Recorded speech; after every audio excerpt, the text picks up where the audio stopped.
Hello everyone and welcome to my channel MiTutorials. This tutorial talks about why you should not be using a pivot table. Now you might be like, are you kidding me? We've been using pivot table for ages and all of a sudden you come up here and tell me that I should not be using a pivot table. Yes, there are few things in life that you should unlearn and learn new things. Now, something similar to that is a pivot table in Excel. Now, I'm asking you to unlearn pivot table here and learn something new, which I'm going to show you in this tutorial, which is called as Power Pivot. So, Power Pivot has been within Excel for a very long time now, but a lot of them are not aware on how to use and what are the advantages of using Power Pivot. They just go in and add a regular pivot table and then add some VLOOKUPs and all of that if they have to look up information from different tables. Now in this tutorial, I'm going to show you the easiest way to do all of that within Power Pivot. So let's get started with this tutorial. So I have two tabs over here. I have two different tables. One table here is orders table and the second table here is the employee table. Now this is not the regular range. So what I've done is I've gone to the insert tab, I've clicked on a table. For example, if my data set looks something like this, what I have done here is I've gone to the insert tab, clicked on table and added a table to this particular range over here. Once you do that, a table gets added something similar to this. Now what I will do is I'll go to the insert tab, click on pivot table, click on from table or range, and the only thing that you need to check the box here is to convert your regular pivot table into a Power Pivot table is just this box over here which says add this data to the data model. So once you do that and you click on OK, you see that a pivot table or a Power Pivot table has been created now. And now let's say you want to analyze the freight amount here by the employee ID. What you can do is simply bring in the employee ID into my rows over here and then the freight into my values. And now we have the sum of freight by employee IDs. Now the employee IDs are not very useful for me. And now I need to have the employee name so that I can understand who that particular employee is. So to get the employee name, now I don't have that particular information in my orders table, but that is available in my employee table. So I have my employee ID and then I have my employee name. So what I can now do is instead of adding a new column over here with a VLOOKUP from the employee ID to bring in the employee name, I'm going to use the Power Pivot function over here. So you have the all button here instead of active. I'm going to click on that and now you will automatically see the employees table as well. The reason why you're seeing the employee table here is because this is already converted into a table. If this was a normal range, then you would not see that particular table in over here. And now if I want to bring in the employee name into this particular table, I can simply drag the employee name into the row section over here and the employee names would get added. However, the amounts of course are not looking correct over here because we've not created a relationship between these two tables, which is employees and order. When you drag in a column here from the unrelated table, the pivot table over here will throw up a message saying that relationship between tables may be needed. So I'm going to click on create and now I'm going to select the table over here, which is employees, and my foreign key over here is the employee ID. The related table here is orders and then the employee ID column gets selected automatically. And when I click on OK, a relationship is created and now you can see that we've now populated the names and the respective sales amount against that particular employee. Now if I remove the employee ID, we just have the employee names and their respective freight amount. And now let me introduce you to another sheet that I have over here, which is order details. Now this particular sheet over here is the regular data range over here. This is not converted into a table and I have order ID, I have unit price and I have quantity over here. I don't have a column here which says the total sales amount, which needs to be multiplied. The unit price needs to be multiplied here with quantity to arrive at total sales. I don't really have that column over here. So let's see how we can do this.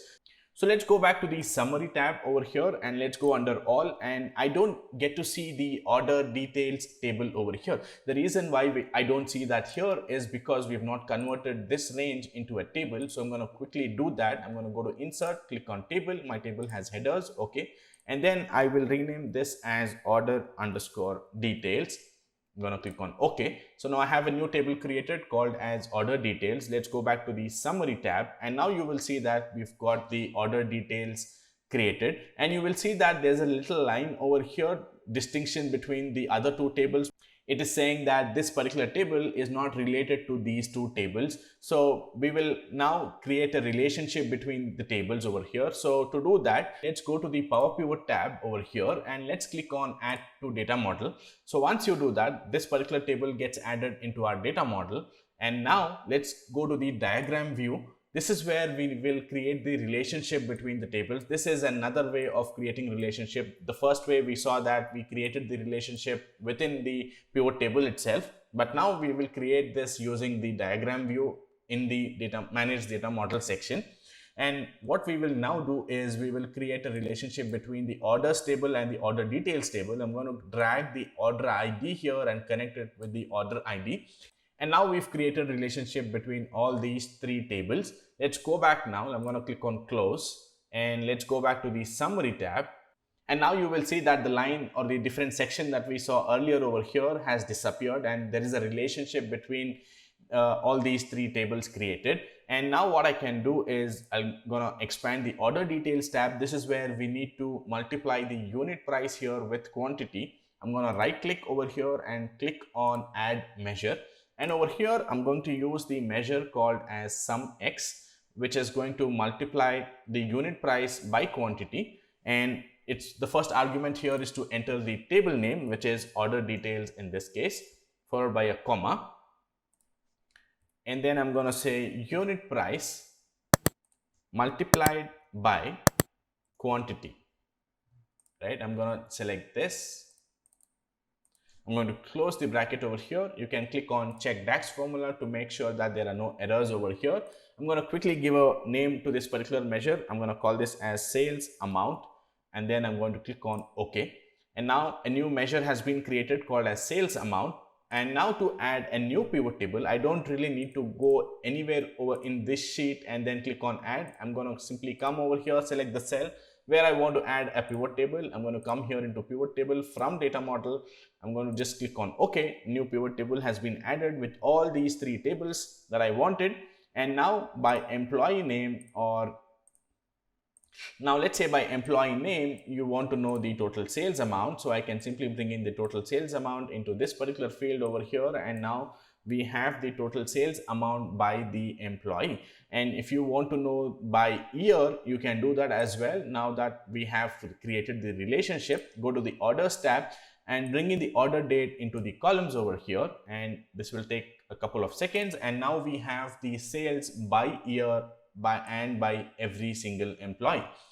Another feature that I wanted to show you of the Power Pivot table here is, let's say that you want to count the number of products which are there in each of the order ID. If you add a regular pivot table, for example, I add a regular pivot table like this. Now let's say by product ID, I want to count the number of unique order IDs. If I bring in the order ID into the values over here and go to value field settings, I have count, but I don't have an option to count unique or distinct count the order IDs. So to distinct count the order IDs, you have the option available in the Power Pivot table as well. I can go to order details tab, bring in the product ID over here and bring in the order ID into my value section.